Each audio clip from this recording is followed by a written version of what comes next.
At the snow worship cult headquarters, Yuan Kongya awaited the return of her warriors amidst a snowstorm. Zhang Yixian arrived with only half his forces remaining, yet proclaimed a great victory. The Chaoyu and Yangsheng bases had been severely weakened and would no longer threaten the cult.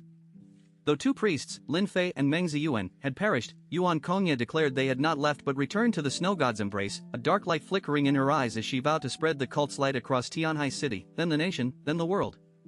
The believers chanted in fanatical unison, their faith burning bright against the apocalyptic chill. In the aftermath, Tianhai City's power structure had fundamentally shifted. The Chaoyu and Yangsheng bases, betrayed by the snow worship cult in Qingpu base, suffered catastrophic losses, particularly their irreplaceable superhumans, forcing them to contract their territories and concentrate forces at headquarters. Slaves fled in droves, drawn by the cult's effective religious propaganda. Zhang Yixian, shrewd despite his fanaticism, directed recruitment efforts toward the weakened base's territories while carefully avoiding Qingpu base and Zhang Yi's shelter. Zhang Yi's victory had established his faction as a force no one dared underestimate, buying a period of uneasy peace. Within the shelter, that peace manifested as an almost surreal domestic tranquility. The villas outside had been obliterated, so Zhang Yi formally invited Uncle Yu, Zhou Jaime, and Fatty Su to move into the main shelter, cementing the trust forged through shared life-or-death battles. Zhou Jaime reveled in the company, cooking with Yang Xia and hosting mahjong games whose clattering tiles became a daily soundtrack. Zhang Yi, Fatty Su, and Uncle Yu passed hours with cards and video games. The shelter's whitespace storage provided premium food, temperature-controlled wines, authentic Prussian dark beer, and hand-ground Kopi Luwak coffee. Bright warm lights banished the gloomy sky outside. It felt less like surviving the apocalypse and more like an extended vacation, a hard-won paradise that bred a dangerous complacency. That complacency meant the 70% destroyed snow defenses went unrepaired, and the thousands of corpses littering the battlefield went uncollected. Who would dare attack now, with the city's strongest forces driven away? But several mornings later, Zhang Yi stood at the window in his blue silk nightgown, staring at the endless snowfall. Something was wrong. The scene was too clean. The vast expanse of white showed no sign of the carnage that had painted it days before. Not a single corpse remained.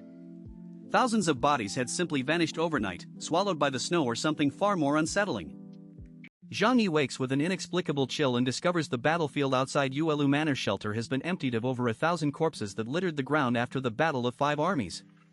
A heavy snowfall has covered much of the evidence, but upon closer inspection he finds countless footprints of varying depths pressed into the snow beneath his feet, stretching eastward as far as the eye can see.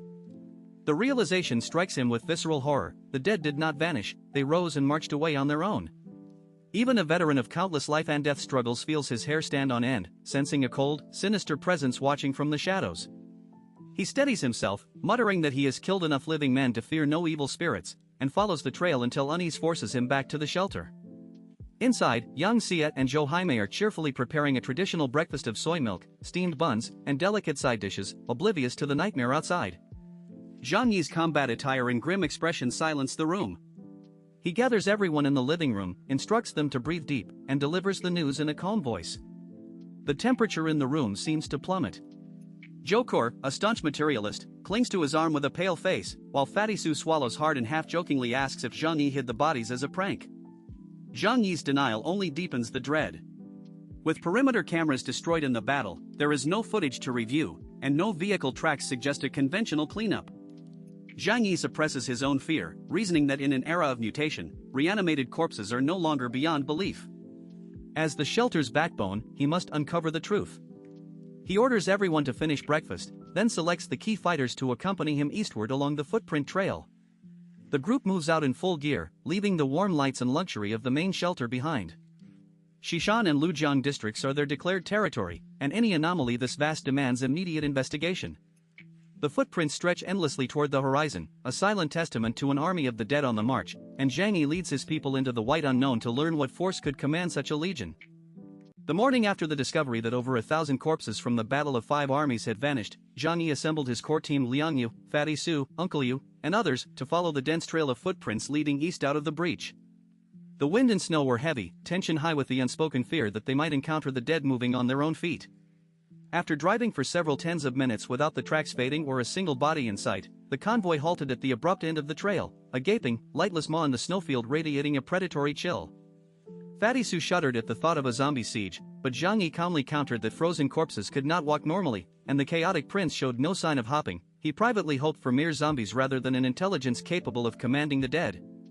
Uncle Yu, scanning the few visible ruins of tall buildings piercing the drifts, suddenly recognized the location as the Sitsu Jiayuan neighborhood and the buried entrance of Sitsu subway station. The realization settled over the group: the subway tunnels, a dark mirror city beneath Tianhai, had swallowed the multitude. Liang Yu frowned at the implication of a single entity controlling thousands of corpses across such distance, a force that could annihilate any faction. Fatty Su suggested collapsing the entrance with explosives, but Uncle Yu shot down the idea. The metro network was too vast, and sealing one mouth would only alert whatever lurked below. Zhang Yi agreed to disengage. With Yunk Manor situated on the city outskirts served only by the Songzhuang-Sitsu line, he judged the subterranean threat a future headache for the dense, complex territories of rival powers in the urban core. He ordered the team back to the shelter, where they calmed the residents by emphasizing their overwhelming firepower and superhuman roster, yet pragmatically directed the immediate reconstruction of the outer defensive perimeter as a buffer against any sudden emergence from the dark. Life at Zhang Yi's shelter had settled into a peaceful domestic routine, but across the ruined city the snow worship cult was expanding with frightening speed. Their missionaries moved openly through the former territories of the Chaoyu and Yangsheng bases, offering survivors a dual salvation: material security with ample food and safety, and spiritual security promising escape from reincarnation and hell, entry into a divine kingdom, and cleansing of all sins. In the desperate apocalypse, these promises proved irresistible, and survivors flocked to the cult's banners in uncontrolled numbers. The cult no longer needed to hide its activities. With the three major base forces eliminated or driven into hiding, their proselytizing had become brazen in public. On a snowy day, Grand Decree Zhao Jianhua appeared at the Yuelu residential area, leaning on a cane and dressed in gray-white Taoist robes. Only Building 18 still housed survivors there, led by Li Jian, who had awakened of ability after receiving an ice soul from the cult. Li Jian greeted Zhao Jianhua with genuine piety, his wife and teenage son Li Kale watching curiously.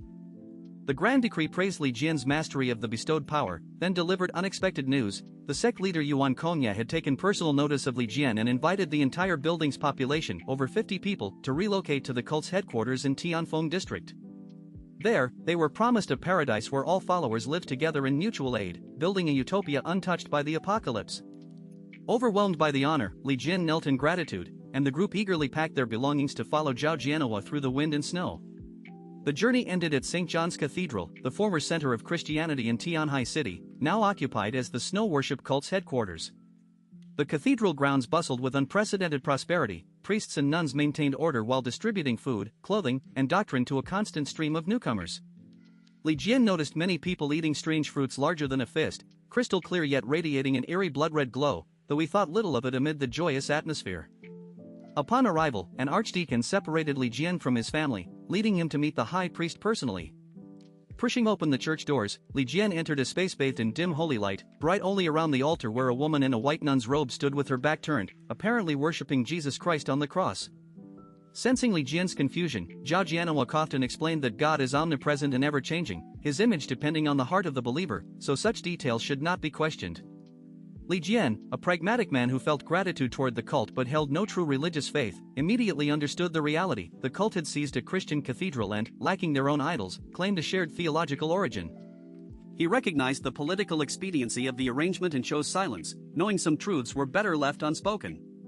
As he stood before the high priest, the cult's expansion continued unabated outside, its strange red fruits circulating among the faithful, its promises drawing ever more survivors into a fold that now controlled the spiritual and material lifelines of a growing portion of Tianhai's desperate population.